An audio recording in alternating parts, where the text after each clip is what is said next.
Bonjour à tous, allez, aujourd'hui on se retrouve pour une grosse nouveauté, du moins pour moi, hein, c'est le Funtech SBX que Cyril Domonix 34 m'a amené ce matin, et en plus il nous l'a offert pour l'association. Alors merci Cyril, c'est super cool. Je rappelle, alors j'en ai pas à côté de moi, que quand vous lui achetez une voiture, hein, notamment le SBX, mais une autre voiture, toutes les voitures c'est bon aussi, il vous offre le kit premier secours, et quand on débute c'est particulièrement intéressant parce que dedans vous avez du double face, vous avez des roulements de rechange, hein, des clips, de la visserie et des colliers, et ça c'est vrai qu'on s'aperçoit souvent que le débutant, il se lance mais il a rien, généralement, et le moindre petit problème, il perd un clip ou un truc comme ça, il a rien pour changer. Donc voilà, c'est pour ça que je voulais rappeler qu'il y avait ce kit premier secours qui était offert automatiquement avec les voitures. Donc ce SBX de chez Funtech, hein, c'est la famille, voilà, je les ai devant moi, des STX, MTX, même, voilà, on va voir s'il y a des choses de commun. Ça, on démontrera pour la deuxième vidéo, hein. Comme d'habitude, moi, ça m'intéresse pas de rouler tel quel. Moi, je veux vraiment découvrir comment est fait la mécanique. Donc, première vidéo, je vais vous présenter la voiture. On va déballer, on va regarder comment c'est fait. Je vais le découvrir avec vous, hein, parce qu'on a vu que quelques images sur Internet. Ensuite, la deuxième vidéo, on démontrera, au moins on accédera au différentiel, au moteur, et on regardera comment c'est fait. C'est vraiment, je pense, intéressant de voir le type de satellite qu'ils ont mis, le nombre de satellites, si c'est vraiment commun avec les STX, MTX au niveau de la transmission centrale. Est-ce que maintenant c'est une couronne plastique, une couronne métal? Parce que là, je pense que la transmission, elle sera quand même assez éloignée des STX, MTX, même si ça reste du Funtech. Alors, je précise que cette voiture, on m'avait signalé quand on avait annoncé la sortie sur le forum que le modèle existait déjà sous d'autres marques et que ça avait un peu disparu. Et donc je crois que ça s'appelait le Banzai ou un truc comme ça, je me rappelle plus du nom qu'on m'avait indiqué, mais quand on a un peu peaufiné la recherche, il s'avère que là, la voiture elle est quand même différente, bien mieux équipée, hein. Il y a une bien plus grosse batterie au niveau du moteur, il y a les amortisseurs hydrauliques apparemment, on va le vérifier, c'est tout roulement, il y a la nouvelle radio, parce que là c'était basé sur les anciens, enfin le modèle, je vous parle, il était basé sur les premiers STX, MTX au niveau du contrôleur et de la radio, et on sait que c'était le défaut de ces voitures au début. On en est, je crois, au moins à 3-4 générations de STX, MTX. À chaque fois, ils ont fait des améliorations, donc on verra si ça va profiter à ce SBX, à cette nouveauté. Je vous rappelle vite fait que sur les STX, MTX, ils avaient déjà en un premier temps, ils avaient fait évoluer le contrôleur. Ensuite, il y a eu le cerveau, hein, c'était un 5 fils. C'est passé à un 3 fils avec des modèles plus fiables. D'ailleurs, on vous avait fait toutes les voitures qu'on a de l'association, parce que c'est les voitures qu'on avait choisies pour l'assaut, hein, pour faire de l'écolage et des démonstrations. Elles ont servi à vous faire une multitude de tutos. Donc, si vous avez du Funtech, vous pouvez les retrouver sur notre chaîne YouTube et aussi sur le forum où on a mis plein de photos. Ensuite, qu'est-ce qu'ils avaient mis? Ils ont changé la radio. Alors ça a été la grosse évolution, parce que c'est vrai que les premières radios, là, c'était pas génial. Et d'ailleurs, on l'a retrouvé sur d'autres marques. Alors maintenant, la radio, c'est la même qu'on a sur les NXT 1/8e, enfin toutes ces voitures-là. Donc, il y a aucun souci. Et ça permet surtout de limiter facilement la course des gaz, donc ça c'est bien pour un débutant, parce que malgré tout ça trace un peu. Et d'ailleurs hier, je vais vous montrer, mais hier j'ai encore fait une petite démo, hein, pour un centre aéré local là, et il s'avérait que la carrosserie elle a pris cher, parce que les gamins ils avaient repéré comment débrider. J'avais bridé, et comme en plus là c'est des modèles qui m'avaient servi à vous faire les tutos, les deux ils sont en brushless, et ils m'ont broyé la carrosserie, ils m'ont explosé hier. Donc c'est pour ça que le limiteur, il est vraiment important. Alors, cette voiture, elle est au même tarif, donc c'est 139 € et quelques, que les STX, MTX. Donc ça, déjà, c'est une bonne nouvelle. Apparemment, c'est le même type de batterie. L'équipement, il semblerait identique, hein, sauf que là, il y aurait les amortisseurs hydrauliques. Ce serait un énorme plus. Et moi, je soupçonne d'ailleurs que les prochains STX, MTX, ils font évoluer ça régulièrement. Moi, je soupçonne que la prochaine fois, ça sera des amortisseurs hydrauliques. Là, ça serait méga cool, parce que moi, j'en suis hyper content. À savoir que nous, c'était des premiers modèles, hein, parce qu'on les a depuis 3-4 ans, facile. Et donc là, maintenant, c'est vrai que ça serait bien qu'on change, ou voilà, ou qu'on ait autre chose. Donc c'est pour ça que le SBX, là, ça va être important les essais parce que je vais voir si c'est une voiture qui est vraiment adaptée à notre usage. Moi, quand je la vois comme ça, déjà simplement les images qu'on voit sur la boîte, ça me fait penser, ça me fait rêver à un challenge. Moi, je comprends pas qu'il n'y a pas des challenges monotypes, hein, ça existait avant. Imaginez tout le monde met le matos, ça joue copilotage, que truc comme ça, ça serait quand même super cool et surtout hyper économique. Alors, je vais voir aussi s'il y a quelques points communs avec une autre voiture de la marque, la GT16, voilà, que j'ai ici. Alors ça, c'est une voiture, je vous ai déjà fait plusieurs démos, tout ça. Je comprends pas que c'est pas plus de succès que ça, parce que c'est pas cher, ça marche super bien. Pour apprendre à piloter, c'est vraiment génial. Alors bon, bien sûr, il faut faire des runs courts. J'en avais parlé parce que ça tendance à chauffer un peu, mais on s'en fout, quoi. On laisse refroidir, on repart. De toute façon, faut le piloter. Donc c'est pas quelque chose, voilà, c'est pas pour bourrin, quoi. Donc c'est vraiment, je vais voir s'ils ont repris quelques idées, notamment au niveau de la batterie, tout ça, sur ce SBX. Allez, ce que je vous propose, c'est qu'on regarde la boîte de plus près. Généralement, chez Funtech, ils mettent beaucoup d'informations et c'est en français. Allez, premier côté de la boîte, hein, on voit une représentation de la voiture. C'est la version jaune. Tiens, ce sera intéressant de voir si la version rouge, il y a des ressorts rouges. Là, on voit les jantes. Hein. Alors ça, il y avait déjà sur les STX, MTX. Ils font comme ça, c'est les mêmes jantes, sauf qu'à chaque fois, il y a un cerclage de la couleur assorti à la couleur de la carrosserie. Alors, tiens, premier point, hein, on voit, il y a des amortisseurs qui sont filetés en plus. Donc ça, c'est cool. Et support aluminium. Voilà. Et les cellules, par contre, ça ressemble un peu à ce qu'on peut trouver sur les BXR. Ou les DB8, tout ça. Là, on voit aussi, il y a une cale aluminium. Donc ça va être intéressant à découvrir. Alors, les roues, là aussi, est-ce que c'est un diamètre standard? Parce que eux, ils annoncent un 12e XL. Ça aussi, ça sera intéressant de voir, de comparer à un 10e. Je crois que j'ai mon BXR là qui est à côté. Alors, je suis pas sûr qu'il est monté, mais on fera le comparatif. On voit un aileron un peu moderne, hein, très... Allez, il a une forme un peu torturée, support à l'arrière aussi.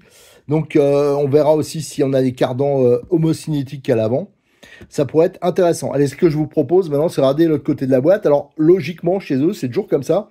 D'un côté, il y a une couleur et de l'autre côté, il y a la même chose, mais dans une deuxième couleur. C'est la même chose, par exemple, pour le Rogue. Il y a une face, c'est le jaune, et de l'autre côté, c'est la version orange. Alors voici la version rouge. Alors normalement c'est celui-là qu'on a. On va regarder sur le côté. C'est vrai que j'ai même pas vérifié.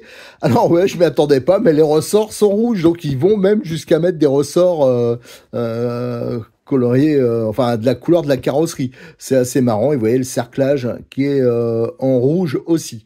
Alors pourquoi je l'ai pris rouge, hein, c'est parce que pour les photos c'est un peu plus facile. Quand on prend au flash par exemple, le jaune, ça a tendance à blanchir un peu. Voilà, c'est juste un problème de confort pour moi. Et peut-être que visuellement, je le verrai mieux en rouge sur la piste. Hein, c'est même pas sûr. Voilà, alors qu'est-ce qu'on trouve comme info de ce côté-là? Bon, bien sûr, Electronic Connect, 4 roues motrices. Pour le reste, il n'y a rien. Alors, on va regarder sur les côtés. Alors, je vous dis tout de suite, sur les flancs, j'ai déjà maté, c'est juste la voiture des deux couleurs vue de côté. Donc, on va regarder sur les grands côtés.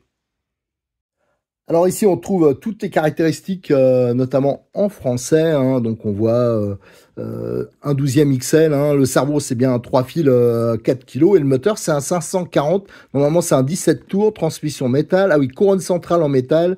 Pignon de différentiel en métal, c'est ça que je veux vérifier parce que ça dépend de le métal, hein, double triangulation, les amortisseurs, là, ils précisent pas hydraulique, mais normalement c'est le cas. Ouais, variateur 45 ampères, celui-là on le connaît déjà. Je pense que c'est celui des STX MTX. Franchement, il n'y a aucun souci. Et nous avons la batterie une 2006. Alors on verra. Moi, j'ai cru voir sur les photos que la prise a été changée. Bon, on verra ça. Ici, encore des explications, vu la voiture vue de côté. Et là, on a les modèles. Alors pour l'instant, il y a deux couleurs. Hein. Il y a le rouge et le jaune. Voilà, donc nous, c'est bien le rouge. Allez, sur le dernier côté, on a les caractéristiques, hein, les dimensions. Hein. Alors on voit qu'on a un poids de 1,140 kg, sans batterie. Alors tout ça, on va le contrôler et on fera un comparatif avec le STX, parce que le poids, bien sûr, ça va être important. Comme la taille des roues, ça, on en reparlera après. Notamment au niveau de l'usure des roulements et de la vivacité de la voiture. Ici, on a une implantation vraiment sympa, vraiment typée un dixième, hein, avec le moteur ici. Donc la batterie là, alors apparemment il y a une barre, ah ça c'est cool, barrette avec un clips. Donc là ça permettra un démontage rapide et facile, ça c'est très bien, et même le cerveau est facilement accessible. Là c'est sûr il n'y a pas le couvercle, hein, de protection, c'est la carrosserie qui va assurer la protection normalement. Alors ça sera pas hyper étanche, mais sera, je pense, déjà pas mal. Et là on voit la prise, hein, je pense que c'est du XT60 ou XT30 à vérifier. Alors ça c'est embêtant pour un petit point. Alors déjà on va dire le plus c'est que c'est plutôt dans les standards actuels, c'est beaucoup plus fiable que les DIN. Par contre, si on avait par exemple déjà un STX, un MTX comme moi, nous on a déjà des batteries comme ça, on est un peu couillon. Alors on peut mettre toujours des adaptateurs, mais voilà. Bon, je pense que s'il y a une évolution des STX, MTX, il se peut que ça soit après avec ces prises, hein. Ça c'est la tendance actuelle, et c'est vrai que ces prises elles sont quand même mieux et plus fiables. On retrouve le système de double triangulation, hein. Ça c'est vraiment caractéristique de la voiture. Et là il y a trois, ah non c'est parce qu'il y a la barrette du bas, la barrette du haut, on voit les supports en alu, les barrettes donc sans réglage, hein. C'est vraiment des voitures ultra simples, mais c'est ça que veulent souvent ceux qui veulent pas s'embêter. Quand c'est destiné à un gamin, par exemple, ou le père et le fils, ou la fille et le père, je sais pas. Mais si on veut se tirer des petits runs, faire des petites courses à armes égales, c'est vrai que c'est bien de le garder d'origine au niveau, je pense, au niveau des réglages. Moi, souvent, je vous ai proposé des vidéos, mais c'était pour ceux qui veulent, pour vous montrer qu'on peut faire d'autres choses avec ça. Et on le fera sûrement, hein, si on prend deux autres voitures pour l'assaut, il y a une voiture qui sera destinée à vous proposer un maximum de petites modifs. Mais là, déjà, moi, franchement, déjà, comme ça me plaît bien, parce que c'est accessible, sera facile à nettoyer. Non, c'est plutôt cool. Allez, ce que je suis pressé de voir, c'est d'ouvrir. Mais avant, hein, on va regarder. Donc là, on a la fameuse batterie 2600. Le gros avantage aussi pour le débutant de ce type de batterie, hein, les Lion, là, c'est, moi, je trouve que c'est plus fiable que des LiPo quand on s'adresse à un débutant, parce que même si on fait pas trop gaffe aux histoires de décharge et compagnie, ça bouge quand même moins, il y a pas de risque de gonfler. Le récepteur 2 en 1, bon, celui-là on le connaît, mais il est quand même fiable.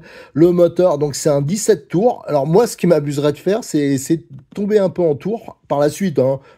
J'extrapole, hein, et voir si le contrôleur jusqu'où il tient. Pour avoir déjà testé, nous on avait monté des 14 tours et ça tenait sans problème. Mais bon, je vous conseille pas de faire ça, hein, c'est peut-être qu'on a eu du bol, mais voilà, c'est pour vous dire quand même qu'il est balèze.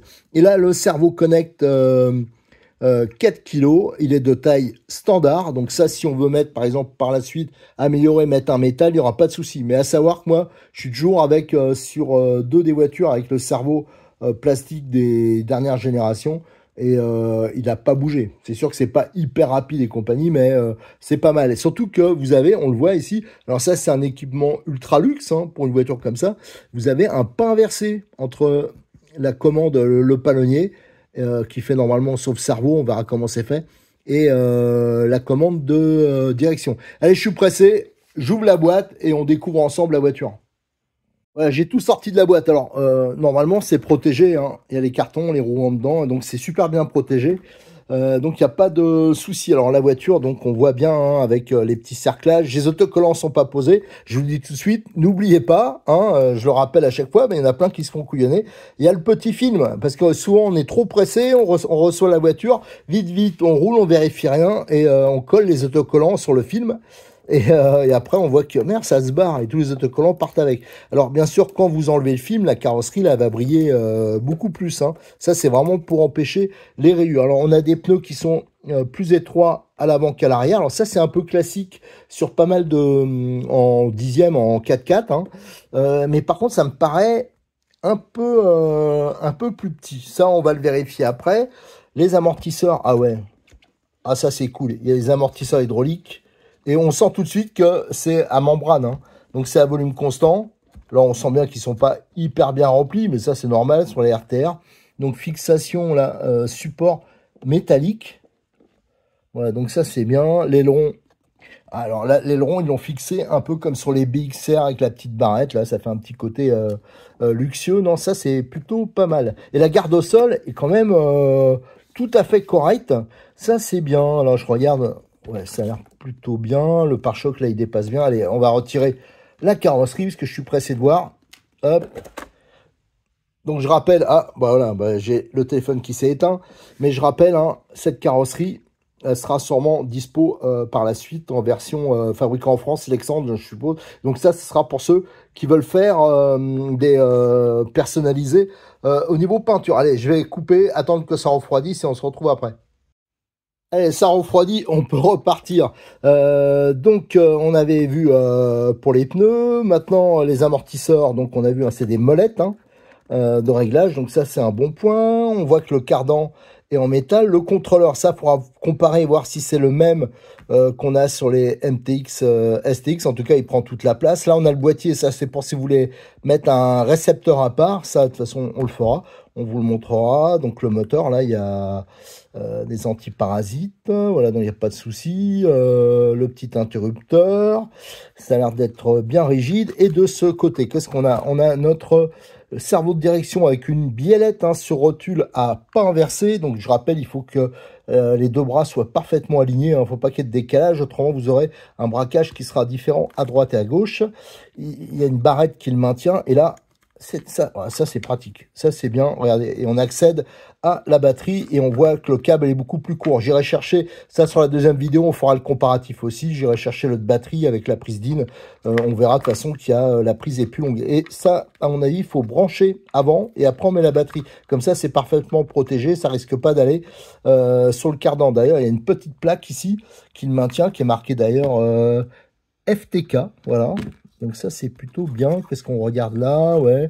Donc pour accéder, il y a 4 vis, je pense, et on peut accéder à la transmission centrale. Donc ça, on le fera au prochain. En tout cas, ces batteries, moi, je les utilise beaucoup, notamment en crawler. Sur pas mal de voitures, même des Tamiya, j'aime bien ces batteries. Il y en a plein qui disent que ouais, c'est pas assez... ça écroule les performances quand on a une voiture un peu puissante, bien sûr. Mais avec quelque chose de lent, enfin pas de lent, mais qui demande pas trop, il n'y a pas de souci avec cette voiture. Ça doit être un 540, je vous dis qu'il n'y aura aucun souci avec ça. Si je regarde en dessous, les triangles sont pleins, donc ça c'est plutôt pas mal, ça va être bien rigide. On voit qu'on peut régler apparemment l'empattement, parce que je vois il y a 2 cales. Châssis avec des protections, alors ça sera intéressant de démonter aussi et de voir si c'est amovible. Déjà on voit que les vis sont plus grosses qu'avant, hein, que sur les STX, MTX. Ça aussi, le sabot. Alors, si on peut le changer et avoir que le sabot, ça, c'est cool parce que ça va être la pièce d'usure, en fin de compte.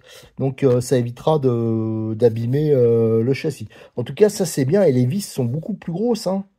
Ça se voit, ouais, ça a évolué à ce niveau-là. Alors, je voulais vous montrer aussi, hein, au niveau des roues, voilà, c'est ça que je voulais vous montrer. Ici, j'ai pris une roue de 1/10, et on voit, c'est quand même plus grand en diamètre. Voilà, donc c'est pas une petite roue, faut dire, hein, mais c'est un peu le même genre. On se demande même si ça sort pas du même fabricant. Et on voit que c'est plus grand en diamètre. Et si je prends, ici, j'ai pris une roue de rallye, parce que ça, c'est du 1/10 avec des gros pneus un peu plus haut. Et on voit que ça se rapproche. Alors éventuellement, en adaptant les rapports, on pourrait le monter, parce que là, on aurait aussi d'autres types de gommes, de jantes qu'on pourrait monter. Mais les jantes, de toute façon, c'est un diamètre, ça on fera aussi le comparatif dans la seconde, qui est intermédiaire. Voilà, bon, on verra si c'est gênant ou pas. Au niveau de la radio, donc je rappelle, hein, c'est la KT3X, donc c'était vraiment une radio sans souci. Là vous avez le trim, là vous avez la course pour la direction, ça c'est important de bien régler les butées, et là vous avez le fameux bouton qui permet de limiter la puissance. Donc ça c'est vraiment utile, surtout avec les débutants. Et là on a 3e voie, on a une petite clé croix qui est fournie, voilà, pour les roues, les amortisseurs, enfin voilà, tout ça. Et vous avez le petit chargeur, donc qui se met sur la prise d'équilibrage, qui fonctionne correct, hein, c'est le même depuis longtemps, il n'y a pas de souci particulier, surtout avec ce type de batterie. Alors c'est sûr, si après on peut se payer un chargeur un peu plus performant, ça sera toujours mieux, mais voilà, bon, ça fait le job. Et là on a la planche d'autocollant, alors on voit qu'il manque que ceux de l'aileron, parce que ça a déjà été collé. Donc ça, c'est le premier truc que je vais faire, c'est la déco, hein, pour faire notamment les photos. c'est bon, une planche habituelle, elles sont toujours pas mal. Et surtout, elles existent dans pas mal de couleurs. Alors, tiens, maintenant, ils mettent les autocollants Connect en orange. Et on a notre notice hein, avec à la fin des explications, tout ce qui est radio et compagnie, les réglages. Hein. Et à la fin, la charge aussi. Et à la fin, alors là, j'aurais du mal à vous montrer comme ça, mais je vais le scanner. Vous avez l'éclaté de la voiture avec toutes les références de petits détachés. Alors Cyril, il attend que ça soit dispo pour commander. Il aura tout, hein, comme d'habitude. Hein. Il a en Funtech, il a toutes les pièces. Mais de toute façon, c'est des voitures qui sont quand même à la base, les Funtech dernière génération, quand même fiables. Hein. Je vous dis, à part le problème sur les STX, MTX, parce que c'est des grosses roues, des roulements qui s'usent un peu vite. Mais là, comme on a des roues avec des mêmes portes-fusées, on a des roues qui sont plus petites, les contraintes, elles seront largement inférieures. Donc, on aura beaucoup moins ces éventuels problèmes de prise de jeu. Surtout pour ceux qui font pas un gros entretien de la voiture ou alors qui roulent beaucoup. En tout cas, la voiture, elle me plaît bien. Ça va être cool et je suis impatient de la décortiquer un peu. Ça veut dire on démontera les roues. Hein, donc ça, on va comparer d'un peu plus près. On verra si on peut, ce qu'on peut monter dessus. Parce que j'ai aussi ces petites roues que je dois tester. Ça fait au moins 1 an et demi que je les ai là. Et j'ai jamais testé. Et je me demande si ça serait pas bien pour toi. C'est un petit mix Monster, mais en étant ultra léger et pas gros. Et je remarque que c'est sensiblement le même diamètre. Donc peut-être que par la suite, hein, là j'extrapole aussi, mais par la suite, ce sera intéressant de le faire. Donc sur la deuxième vidéo, là je vais, voilà, je voulais publier assez rapidement cette vidéo prise de contact. Hein. Je veux aussi faire les photos. Et je vais essayer de les mettre plus rapidement que d'habitude, parce que c'est vrai que ça c'est compliqué. Et tout de suite, je vais enchaîner avec le démontage. Donc, on démontera les roues. On va démonter sûrement un diff. On enlèvera le cerveau, sûrement le moteur, tout ça, pour voir comment c'est conçu et le comparer avec les pièces déjà existantes STX MBX. Alors tout ça aussi c'est pour des histoires de références parce que souvent quand ils sortent une nouvelle voiture, ben, c'est des références différentes qui sortent alors que c'est les mêmes pièces. Donc ça c'est toujours intéressant pour se dépanner de savoir voilà moi c'est vraiment au niveau des différentiels que surtout je suis vraiment intéressé de voir le montage qu'ils ont fait. Si c'est exactement les mêmes que le STX MTX au niveau du coupe conique, tout ça, et à l'intérieur, c'est surtout à l'intérieur que ça m'intéresse. Est-ce que c'est des pignons acier ou est-ce que c'est les pignons en alliage, style un peu alliage d'aluminium? Allez, en tout cas, on se retrouve très rapidement, hein, le lendemain de cette vidéo, vous aurez la seconde pour un peu plus de technique. Et normalement, vendredi, il y a la première nocturne organisée par le domaine Bois de Rose. Dans ce cas-là, même si les pistes là-bas, c'est pas adapté à ça, mais je le prendrai avec moi et on essaiera de faire un premier test. On fera aussi des tests sur parking. Voilà, ça c'est une voiture, il l'a offert à l'association et je lui ai dit que on allait la faire rouler un maximum. Allez, comme d'habitude, à très bientôt sur notre chaîne YouTube. N'oubliez pas de liker les vidéos, de les partager et de venir nous rejoindre sur le forum. Merci.